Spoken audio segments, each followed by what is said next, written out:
about my lovely Sex in the City evening last night, and just like that. So I am definitely a fan. The show came out when I was in high school, so I was a senior. I probably had just graduated when it aired because it came out in '98. So I was either a senior in high school or freshman in college. And I didn't really get into the show or understand the show until I got into my late 20s, early 30s, even though I would peek in every now and then as a young lady. As you mature and you get older, then you start understanding the comments and the commentary. So, like I said, I won't be too long. I just want to talk about yesterday's two first episodes. I'm very glad that we are getting another installment because the first movie was great after the seasons. The second movie, it's not that it was bad, it's just that there's a lot of critique about the second movie, with them not being in the city as long because they're in Dubai. So I felt like we didn't get all the closure just yet. So I felt like we needed to revisit the story one more time. I was wondering, like, right before everything started, what were we going to see? What was it going to look like? Who is, Carrie, Charlotte, and Miranda in their mid 50s? I would love to see who was Samantha Jones, in her 60s, but it's okay. I get it. Everybody has the right to make a decision on what they want to do with their career and their lives. I'm glad that her presence is felt throughout the story. That was one thing that I noticed because I was like, are they going to kill her off? Are they going to write her out? Are they going to move her away? But I like how they did this story. It was very tasteful. You still feel her presence. The discord of their relationship being what it was and what it is now. It was very tasteful for me. So that's what I'll leave it at that. It's very bittersweet, even watching the trailers because, Stanford, the character, the guy who plays Stanford, he passed away.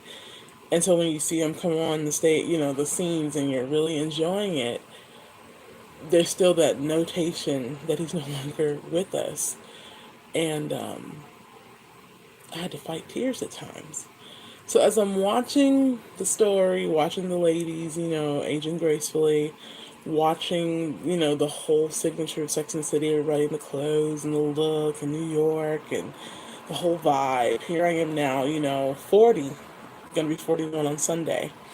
And for me, not only now do I understand the story, I understand the lady's life, I think about what I felt when I first watched it at like 18, where I didn't know nothing. I didn't know anything. Just, wet behind the ears, still rose colored glasses.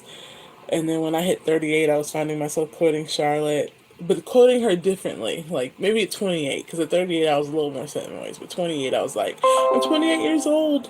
Where is he? Thinking that that's all that was to life. But then as you grow up and you get older, you realize life is something different. Love is something different. A permanent relationship is something different, or if it's a short term relationship, it's something different. So I appreciate all the commentary. What I like about these go rounds is there's a lot more diversity. And I'm not saying that the originals did not have diversity. I feel like it did, but it still sort of alienated a demographic that we didn't see as much versus this one. We're getting more detailed into some topics, so I appreciate the effort. That is what I'm going to say about that. I appreciate the effort. I like some of the new characters that have popped up. The teacher, Miranda's experience in getting her master's, and just I found myself saying that Miranda was having both woke and Karen moments at the same time. So she didn't know what to do with her wokeness because she was bleeding out some of her Karen esque ways.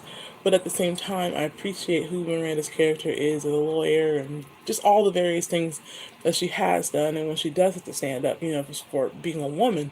But then when it comes to the race, some of the race issues and some of the other matters, it was really interesting watching some of the responses. So it wasn't bad. It was actually pretty good. I'm glad they're opening up the conversation and the topic. So I felt like we're watching Miranda transition from becoming more awake, and I like that. I like that. You find yourselves when you reach a certain age, like I'm 40 something now, and I have a son.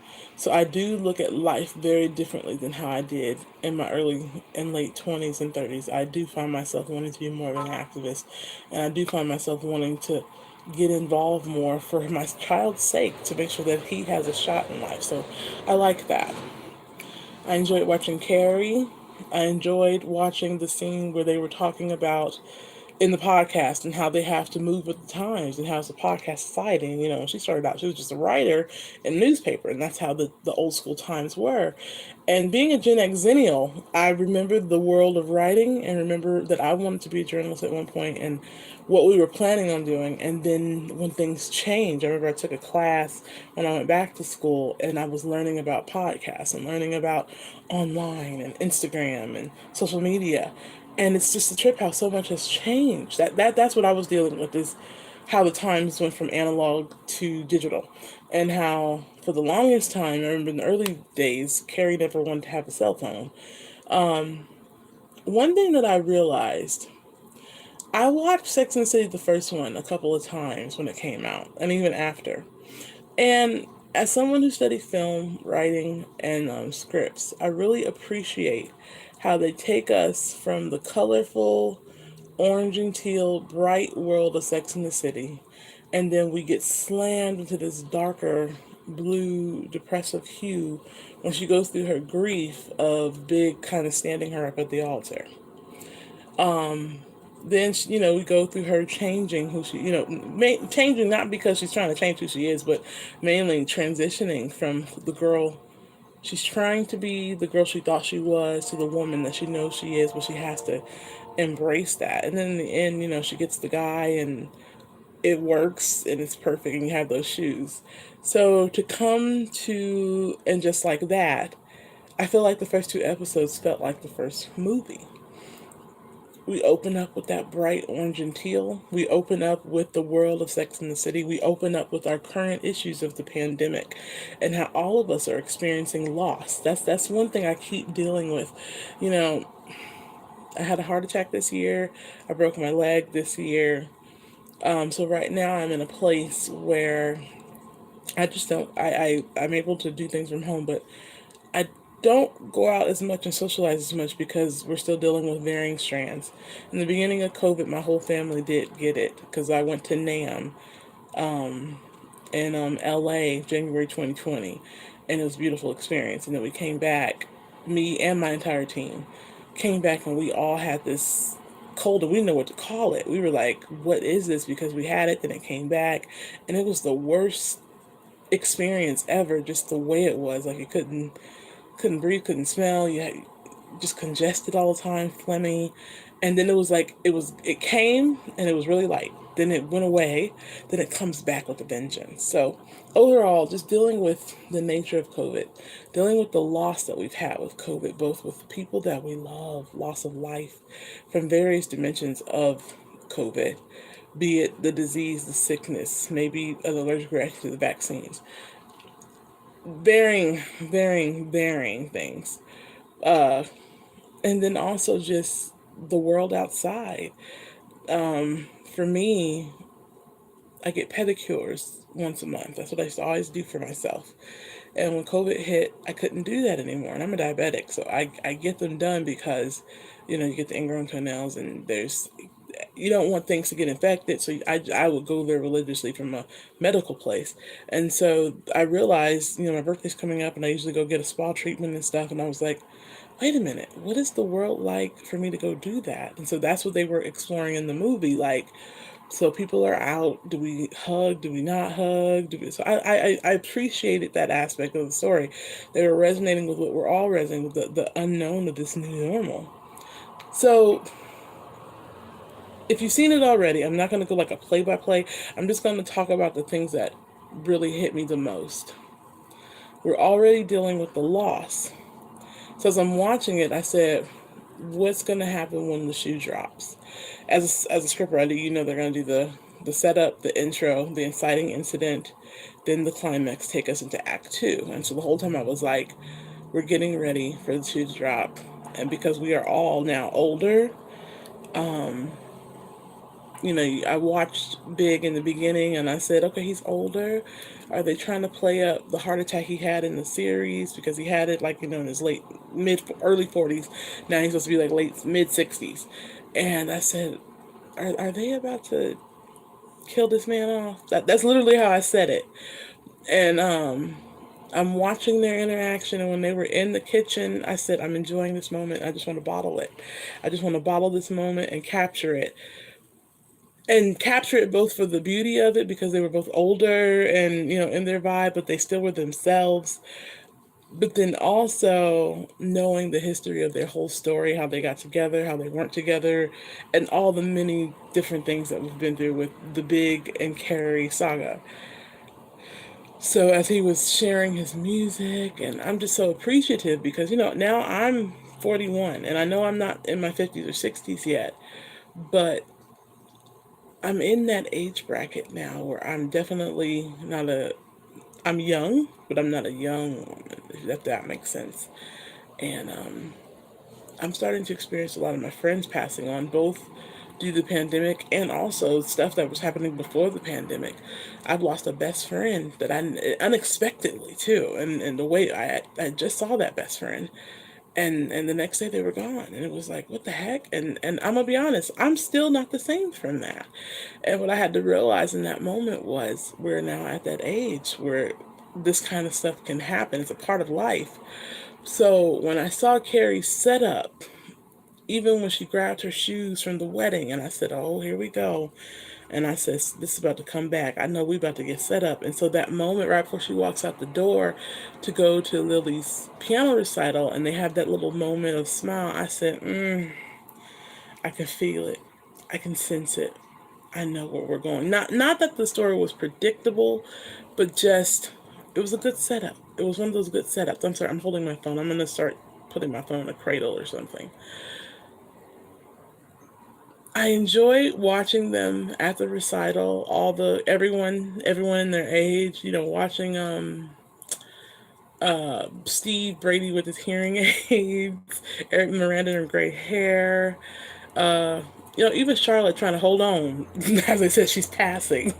I even enjoyed some of that. And then with the wine and just everything. I really enjoyed it. I liked what's her name? Nicole Ari Parker's character a lot. Her outfits were amazing. Oh my god, those were some beautiful outfits.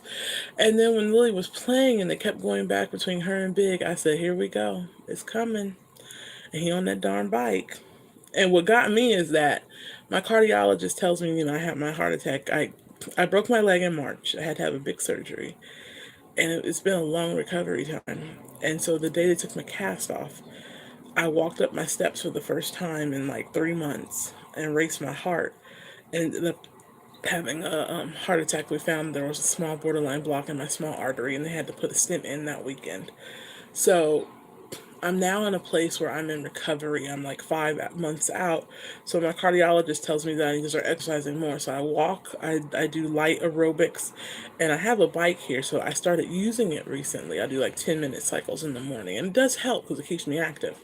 So as I'm watching Big on this bike and I'm thinking of my own situation, I said, this is about to go bad. I said, not only is he pushing himself, he's grabbing that arm, so he's having a heart issue. And I said, this is about to go down. And sure enough, it did. And as it was going down, and she has that moment, Big, John, this is where we are in this age bracket. You know, it's not the cuteness of being the single girl in the city anymore. It's being either the married woman or you're in a relationship, and we're all of age now. So you got to watch out for signs. Are we having a stroke? Are we having a heart? Like, is everything okay? It's not about the new bag anymore. When me and my child's dad, we have conversations, and he's 42 and I'm 41. So he'll have moments where he's working or doing stuff, and he's like, I don't remind myself I'm not that young guy anymore. And he'll have moments where he's just sore or whatever. And so that moment in the shower, so many things went through my head as I'm watching that moment. And I'm like, okay, if he's having a stroke, he may live. We just have to watch him go through the process of rehabilitation. And then when he passed out, I said, no, I think that man just had a heart attack and he's about to die in her arms. And this is really about to go, we about to go in the tunnel. And what that means is, I remember my writing class, they said in that inciting incident, when you go into the journey of the unknown into act two, you have to take your character from one place to another. And now we have to answer the question, where are we going from here? And when she said, and just like that, Big died, I raised my hand so high. He said, they done killed Big. And I was in tears. My son was looking at me like, Mom, are you okay? And I'm just like, ah, like, so in that moment, when we have these stories that we've been a part of for years, like for some of us, Sex and the City, I was 18 years old.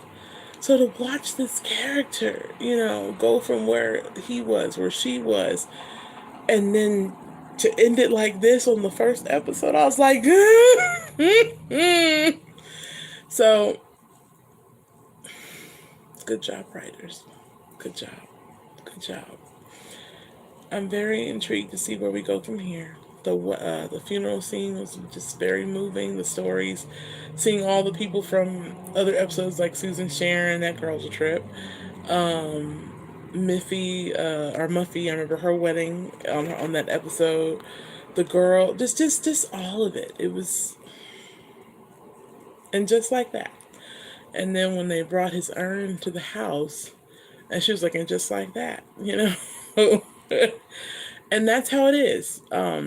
What's her name? Esperanza Spalding has a song called "Funk the Fear, Live Your Life." And in the ending, she says, because in an instant, it could be gone. She goes, in an instant, it could be gone.